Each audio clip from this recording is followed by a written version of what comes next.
ইসলামী রাজনীতি যেটা রাসূলুল্লাহ সাল্লাল্লাহু আলাইহি ওয়াসাল্লামের আদর্শের মধ্যে যে রাজনীতি, সেই রাজনীতিতে এত দল আছে কিনা সেটা শিখেন। ফরজ ইলম শিখলে জানবেন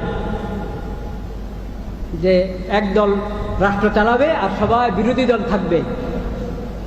এই দলীয় রাজনীতি, এই রাজনীতি ইসলামের শিক্ষা নবী করিম সাল্লাল্লাহু আলাইহি ওয়াসাল্লাম আদর্শের মধ্যে নাই।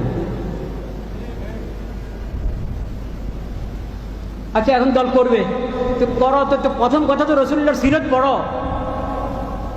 যত রাজনৈতিক দল আছে দলের একবারই, দলের কি হয়, প্রেসিডেন্ট নাকি চেয়ারম্যান, সভাপতি থেকে নিয়ে একবারই ওই দলের যে সাধারণ কর্মী, সবার উপর রাসূলুল্লাহ সাল্লাল্লাহু আলাইহি ওয়াসাল্লামের সিরত পড়া ফরজ। রাসূলুল্লাহ সাল্লাল্লাহু আলাইহি ওয়াসাল্লামের সিরত পড়া ফরজ। খোলাফায়ে রাশিদিনের সিরত পড়তে হবে।